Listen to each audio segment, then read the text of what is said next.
Hola, ¿cómo están? Ya en nuestras últimas clases, eh, un mes, 2 meses más y todos ustedes seguramente ya estarán conociendo su universidad, su facultad o a donde van a continuar sus estudios o su trabajo también podría ser. Nosotros vamos a terminar con este manual de creación literaria. Ya nos quedan unas 2, 3 semanas. En estas 2, 3 semanas vamos a terminar con ello. Por ahí, un poquitito más adelante, tal vez el fin de semana, les voy a enviar la primera parte del examen final para que lo vayan realizando. Se va a hacer un examen final en 2 partes. En una hay que leer un diario que está en su manual de lecturas de redacción y, y bueno, ahí van a ver las instrucciones, no hay nada difícil, todo es de lo que ya vimos, de lo que ya vimos. No voy a hacer preguntas del manual de creación. Recuerden lo que les dije de este manual de creación literaria. A mí en lo personal me parece un muy buen manual, muy accesible a la gente, muy fácilmente explicable. Pero subrayenlo por ahí, no es una receta para hacer una obra literaria. Son consejos para mejorar nuestra forma de escribir. Y es precisamente de este manual de creación literaria que yo quiero hacer ahorita ya un resumen, porque vamos casi a la mitad y no quiero que parezca esto algo así como, ay, el otro capítulo, y ahora el otro capítulo, y ya no me acuerdo del primero, y no. Entonces, siguiendo yo el índice que tengo y que ustedes también lo tienen, voy a empezar con la introducción. La introducción, recuerdan que yo les había dicho que nos explica Óscar de la Borbolla, el autor de este manual, cuál es el fin de ella, entre otras, y lo dice y lo subraya, y yo también lo subrayo. No son recetas para crear un gran cuento o una gran novela, no, son consejos que tú puedes, o si quieres, tomas. Si no, pues no los tomas. Mi consejo es que sí tomes consejos de ahí, para que se te haga más fácil el acto de crear. ¿Cuál es el fin de la creación literaria? El fin de la creación literaria es cuando vas a inventar, vas a crear de la nada algo que no existía, un cuento, tal vez un poema, tal vez una novela, y aquí vienen en algunos casos identificando cómo son los, el nombre técnico propiamente de todo eso, que ya lo conocíamos. Por ejemplo, si han ustedes viendo ahí el autodiegético y todos esos personajes, en realidad ya los conocemos, ya hemos escrito desde el punto de vista de yo, que es el autodiegético. No hay mucho chiste. Entonces, ¿para qué complicarnos la vida? No es que nos compliquemos la vida. Lo que intento hacer aquí es que si alguno de ustedes sí decide estudiar lingüística o gramática o un nivel distinto al que hemos estado viendo, la ortografía y demás, vayan preparados para saber cuáles son estos otros nombres de lo que es el escribir. El escribir tiene muchas definiciones ya muy técnicas, porque es toda una carrera que tiene como, no es lo mismo un médico que opera a nosotros, que bueno, pues sí conocemos una cinta adhesiva para una cura, tal vez tantito alcohol, tantito pomada de no sé qué, y a como el médico te revisa y te cura. Entonces, en esa diferencia es donde estoy yo aquí viendo si tal vez lo vayan a ocupar. Si no lo van a ocupar, bueno, por lo menos lo saben. Y si lo van a ocupar, qué bueno, van ya preparados. Después de la introducción de Óscar de la Borbolla, inmediatamente se salta y el primer capítulo que nos pone es el de la historia subterránea. Ya les había yo explicado, recuerden que estamos hablando de textos, sobre todo de textos narrativos, es decir, prosa, más que poesía, prosa. En este caso, cuento y novela. Oscar de la Borbolla nos dice que todo buen texto, inclusive yo me atrevería a decir que todo gran texto, tiene una historia subterránea, es decir, la historia que yo quiero contar y otra historia que va por ahí abajo y que al final va a surgir para convertirse en la historia principal y que le va a dar ese vuelco a la obra literaria y que la va a hacer inolvidable. Entonces, ese es el primer consejo que nos dan. Nos ponen ahí ejemplos.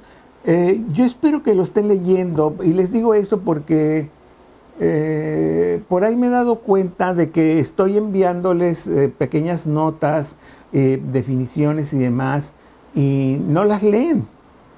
¿Sí? Por eso les pongo leer, reflexionar, guardar. No les pongo leer, guardar, ¿sí? O guardar nada más. No, hay que leerlas y reflexionar un poco y entonces sí, guardarlas. Recuerden que estamos en un periodo de clases un poco fuera de lo común. Estamos tratando de buscar la forma en que se acomode todo esto. Después de la historia subterránea, vimos el capítulo de lo que es la verosimilitud. Eso es muy importante. Todo texto tiene que tener credibilidad. Si tú no crees en lo que estás leyendo, ese texto ni siquiera lo vas a continuar. ¿Para qué vas a continuar? Porque no lo crees. ¿Cómo se logra la verosimilitud? Bueno, la verosimilitud se logra haciendo creer a nuestro lector que estás hablando sobre la verdad. Eso es así de sencillo. ¿Sí? Pero no adornarla tanto ni crear cosas tan extraordinarias que nadie te va a creer. Tú puedes hablar de lo que quieras, puedes hablar de dragones, puedes hablar de marcianos, puedes hablar de un personaje humano que está viviendo dentro de 20,000 años. O sea, un viajero en el tiempo, cosas así. Todo eso lo puedes hacer creíble cuando utilizas la verosimilitud. Por lo tanto, tenemos ya dos cosas, la historia subterránea y la verosimilitud. Y vamos por la tercera, que es las voces narrativas. Eso es con lo que empecé yo hace ratito, el yo, tú, él, cómo se escribe lo que estás escribiendo, desde yo fui a la casa de Fernando y lo fui a felicitar por su cumpleaños, le llevé un pastel. Ese es en la primera persona. En la segunda persona es tú. Tú fuiste a la casa de Fernando. Esperaba él un pastel porque era su cumpleaños y tú no le llevaste nada. Noten los tonos, porque el yo es distinto al tú. El tú como que es más íntimo, como que tienes tú más confianza. El yo es un poquito alejado. Y por último, el pronombre él o artículo él, es el más alejado de todos. Él esperaba un pastel de cumpleaños el día de su cumpleaños y sin embargo nadie le llevó un pastel. Pero todos lo estamos así viendo como acá. Yo no tengo nada que ver con este cuate. ¿Sí? Desde acá estoy viendo todo. Todos esos personajes ahí los tienen en sus voces narrativas con títulos tal vez un poquito más rimbombantes, si ustedes me permiten la expresión. Ya les envié yo la definición ya más resumida para que fácilmente la puedan entender, y al final les puse entre paréntesis a qué persona se refiere, a yo, tú, él, a él, y el último que no tiene, no es porque no haya personas, sino que en el último puede haber de todas las personas revueltas en un cuento. De hecho, el cuento que viene ahí como ejemplo utiliza todas las personas prácticamente en su narrativa. Ahora, yo quiero escribir un cuento. ¿Qué hago? ¿Pienso en la historia subterránea? Sí, podía ser posible. ¿sí? Decir, bueno, lo voy a contar de esta manera, pero voy a meter por acá esta otra historia. Eso es factible. Pienso en la verosimilitud, sin duda alguna, porque si lo que voy a escribir no va a ser creíble, estoy perdiendo el tiempo. Ya se los dije, puede ser un marciano, puede ser una jirafa, puede ser un microbio, lo que sea, el principal personaje, pero hay que hacerlo creíble. ¿Sí? ¿Cuántas historias hay donde el perro habla? Todas las fábulas, los animales hablan y no los cuestionamos, simplemente seguimos la historia. Tiene cierta verosimilitud. Y después de la verosimilitud viene en esa obra que estamos creando y en donde también ahí sí va a ser una decisión de nosotros cómo vamos a describir nuestra historia. Desde el yo, desde el tú, desde el él o desde el yo, tú, él. Eso será qué tan complejo sea nuestro texto o qué tan sencillo.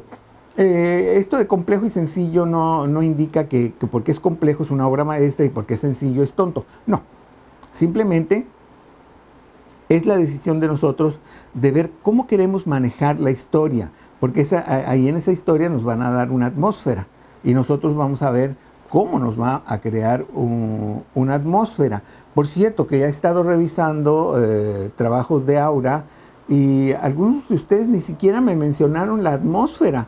Ese es un cuento de pura atmósfera. Casi puedes meter el diente en la atmósfera de esa casa que está ahí en Donceles. Bueno, me sigo con lo que sigue, valga la redundancia. Lo que sigue después de las voces narrativas es la velocidad. Por ahí el fin de semana les voy a enviar las definiciones ya de velocidad en algo más compacto para que se les quede mejor. Recuerden que habíamos dicho que eran 4, a ver si me acuerdo de ellas. Una es el diálogo, otra es la pausa, otra es el resumen y la otra es el elipsis.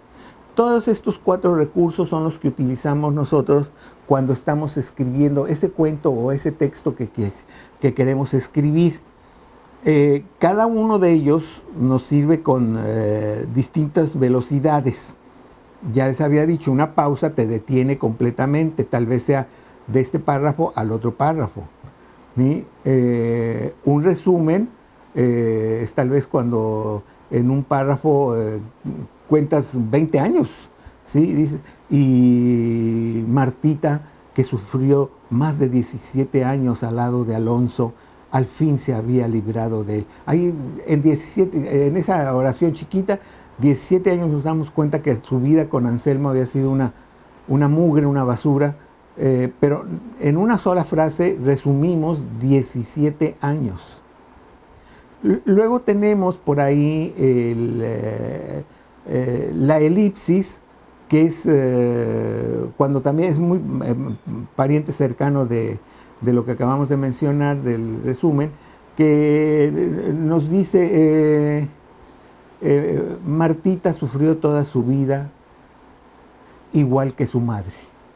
Igual que su madre nos cuenta toda la historia de la mamá. Es una elipsis, sin necesidad de contar toda la historia de la mamá. Pero ya nos dimos cuenta que si la vida de Martita fue un asco, pues seguramente la vida de la mamá fue lo mismo. Y por último, el otro recurso, que es el del diálogo, que ese es en tiempo verdadero. Es donde tienen que tener cuidado si lo que quieren es detener el texto un poco. Bueno, usaremos el diálogo porque el diálogo es en tiempo real. El tiempo que te vas a tardar en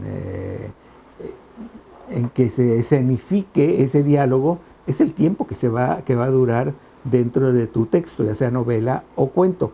Entonces hay que tener cuidado con esto de ser tal vez no unos diálogos muy largos, o si hacemos unos diálogos muy largos, tal vez sea con algún fin. Tal vez lo que queremos es cansar a nuestro lector, ¿sí? Que se sienta cansado. Y entonces tal vez sí, pues ponemos un diálogo muy largo ahí para que el lector ya sienta que ya me siento yo cansadísimo. ¿sí? Entonces, esa es la velocidad. Ya llevamos pues la historia subterránea, ya llevamos la verosimilitud, ya llevamos las voces narrativas, ya llevamos la velocidad, y ahora nos vamos a lo que es, bueno, no, hasta aquí vamos, hasta aquí es donde nosotros vamos, ¿sí? Aquí es hasta donde nosotros vamos. Por ahí el fin de semana les voy a mandar ya resumido algunas definiciones para que les resulte más fácil mantenerlos en la mente. Les digo, cuando uno escribe, no tiene uno en la cabeza estas ideas, no las tiene. No estás pensando en la anisocronía, ni estás pensando en el antidiegético, o todas estas cosas. No estás pensando en ella. Tal vez ya cuando lo hiciste, sí los puedes identificar como tales. Lo que es muy interesante, porque permite que tu vida profesional de escritor sea más, quería decir más profesional, pero no quería repetir la palabra, sea más técnica, pues. O sea, ya no eres un escritor de casualidad. ¿Sí? Ay, pues es que se me ocurrió. Sí, bueno, se me ocurrió, pero puedo identificar cuál fue todo el fenómeno de creación de esta obra, que eso es muy interesante. Es como una radiografía. El médico ve la radiografía e interpreta inmediatamente todo lo que está ahí, alguna línea blanca, alguna línea cortada, algo más oscuro, puede ser tal vez un tumor. Bueno, pues así nosotros también, cuando ya tenemos escrito, ya nosotros podemos hacer una identificación prácticamente de todo lo que hicimos, e inclusive, y aquí sí viene la importancia del el manual de creación literaria, podemos corregir algunos defectos. Por ejemplo, se me ocurre que escribí un texto en el que se me va muy rápido el texto, se me fue rapidísimo. Digo, ay no, pero yo quisiera que esto fuera un poquito más lento. Bueno, ¿por qué no cambiar 1 o 2 párrafos en vez de describirlo nada más? ¿Sí? Juan le dijo a María que no estuviera molestando, en vez de nada más poner eso así, poner el diálogo. ¿Mm? ¿Qué te pasa, María? Me has estado molestando toda la mañana. ¿Tienes algún problema? María contestó, nada, el problema eres tú. Juan se sorprendió y le contestó, ¿cómo te atreves a decirme eso yo que te he hecho feliz? Entonces, esto toma más tiempo que nada más hacer una descripción, ¿sí? Entonces, ya tenemos ahora sí una base para decir, bueno, puedo usar una pausa, puedo usar una elipsis, puedo usar un resumen, o puedo usar los diálogos para la velocidad. Entonces, para eso nos va a servir el conocer bien este manual de creación literaria.